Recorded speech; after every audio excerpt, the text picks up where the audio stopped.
आपके लिए, ताकि ये एक याद बनी रहे कि आपकी ओपनिंग जो आपने ओपन किया था प्राइवेट सेक्टर, उससे जो प्राइवेट सेक्टर भी है उससे भारत की ब्यूटी जो दिख रही है।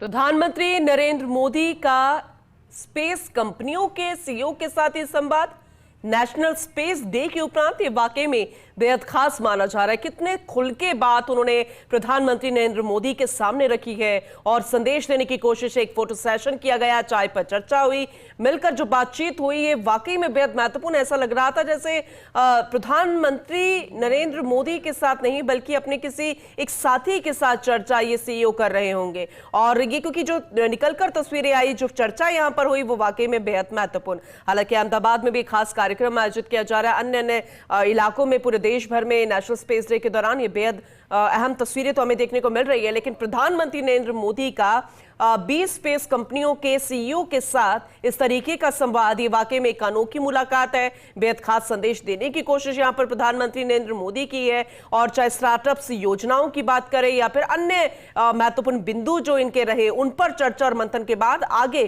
किस तरीके से इनके भविष्य के लिए लेकर कितना काम किया जा सकता है, सरकार का परस्पर सहयोग कितना रहेगा और इतिहास स्पेस का क्या रहा है, भारत ने कितनी उपलब्धियां दर्ज की है, इन स्पेस कंपनियों के कितना अहम योगदान रहा, वो भी इस पर चर्चा के दौरान निकलकर सामने आया।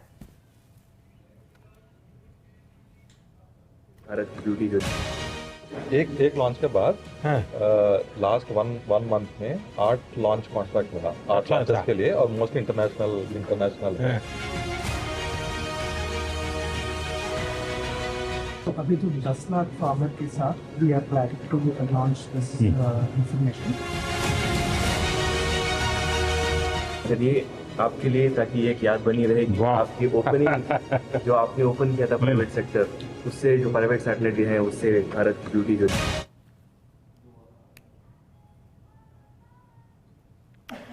देखिए हम आपको तस्वीरें भी दिखा रहे हैं और जो बातचीत ये तमाम स्पेस कंपनियों के सीईओ की प्रधानमंत्री नरेंद्र मोदी के साथ जो हुई है चर्चा वो भी हम आपको सुना रहे हैं।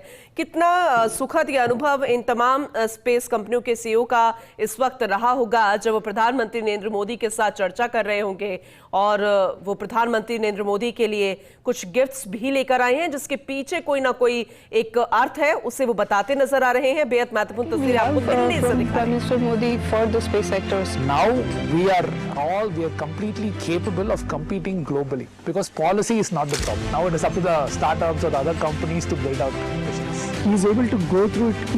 Technology तो ठीक है, आम आदमी के लिए कैसे बना सकते हैं? आपने एक नए क्षेत्र में साहस दिखाया है। सबसे बड़ी बात है कि आपने सरकार की बात पे भरोसा किया।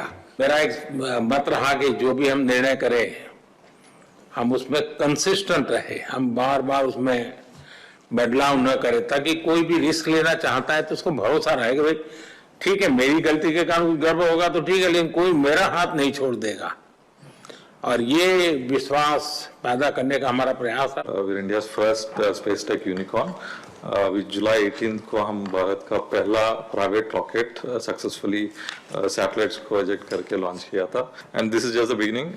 Generally we say that just a warm up for Skyroot, अभी शुरुआत है। एंड नेक्स्ट ईयर मिड तक हम 1 लॉन्च पर मंथ हम कर रहे हैं। And also like thanks to you sir for opening up the sector. 3 factory बन चुका है, 1 रॉकेट पर मंथ का कैपेसिटी है already. And this is just the beginning. अभी फ्यूचर ड्रीम है कि 1 लॉन्च पर वीक करना है और सेवरल लॉन्चेस पर डे। एक ऐसा इंजन बनाया जो दुनिया का सबसे आधुनिक इंजनों में से आता है। सर इसको अभी हमने तैयार किया है, इसकी टेस्टिंग जारी है। उनका कॉन्फिडेंस है इन्वेस्टर्स का। स्काई रूट का जो लॉन्च हुआ है फर्स्ट, उसके बाद से बढ़ गया है। अच्छा वो रूट आपको काम आ रहा है? वो बहुत काम आ रहा है। दुनिया अब भारत के स्टार्टअप को खोजती होगी भाई कौन है इसमें, क्योंकि एक जब ब्रेक थ्रू होता है तो तुरंत लोगों का ध्यान जाता है। I think space industry open होने के बाद हमने एक बहुत अच्छी सी ट्रेंड देखी है। हमारे जितने सिटीजन यूएस और यूरोप में वे वापस आके हमारे साथ काम करना चाह रहे हैं। बहुत लोगों को हमें जोड़ना है और जैसा मेहता ने कहा कि भी अब विदेश से लोग गए हुए वापस आ रहे हैं, मैं समझता हूं कि हमें ऐसा एक ऑरा खड़ा कर देना चाहिए कि इस फील्ड में दुनिया भर के लोगों को एक जिंदगी बनानी है तो हिंदुस्तान जाओ, भारत की कोई स्टार्टअप से जुड़ जाओ, भारत की कोई स्पेस एजेंसी से जुड़ जाओ। मैं पक्का मानता हूं जी, पूरा टैलेंट पूल जो है एक मैग्नेट की तरह आपके कारण हम खींच सकते हैं और वो हमारी एक बहुत बड़ी ताकत बन सकता है। हमारा विजन है कि नेक्स्ट 18 मंथ्स में हम ग्लोबल ग्राउंड स्टेशन नेटवर्क लगाना चाहते हैं। हम जो सैटेलाइट्स का इंजन होता है, जो सैटेलाइट को एक जगह से दूसरा जगह ले जाता है स्पेस में, 5 साल या 15 साल तक ले जाता है सैटेलाइट्स को, वो इंजन्स बनाते हैं सर। ग्लोबली बहुत अच्छा ट्रैक्शन मिला है एंड ये भी आपका एफर्ट भी इसमें बहुत है सर कि इंडिया का कंपनीज अभी एक्सपोर्ट करने के लिए गवर्नमेंट का सपोर्ट है। कॉस्ट में हम बहुत कॉम्पिटिटिव है, टैलेंट में तो कोई प्रश्न ही नहीं उठता है और रिस्क टेकिंग कैपेसिटी हमारे देश के लोगों की वैसे भी ज्यादा होती है और उसके कारण हम बहुत तेजी से अपनी जगह बना सकते हैं। This robotic spacecraft will go to space, physically capture the dead satellite and remove it from the orbit. We are the first Indian company working on the docking and refueling technologies with the vision of establishing a fuel station in space. मेरा नाम अंतरिक्ष है, my co-founder Monika is also here. Sir, हम India का first space pharma startup हैं। हम ऐसे satellites बना रहे हैं जो स्पेस में जाके फार्मास्यूटिकल्स मैन्युफैक्चर कर सके और उसे वापस ले आ सके अंतरिक्ष से। आपका नाम अंतरिक्ष रखा क्या आपके परिवार के लोग इसमें थे पहले से? जी सर, मेरी नहीं मेरी मम्मी ने रखा था सर। एक लॉन्च के बाद लास्ट वन मंथ में 8 लॉन्च कॉन्ट्रैक्ट मिला 8 लॉन्चेस के लिए और मोस्टली इंटरनेशनल है। अभी जो 10 लाख फार्मर के साथ we are planning to launch this information. चलिए, आपके लिए ताकि एक याद बनी रहेगी आपकी ओपनिंग जो आपने ओपन किया था प्राइवेट सेक्टर, उससे जो प्राइवेट सैटेलाइट है उससे भारत की ब्यूटी जो दिख रही है।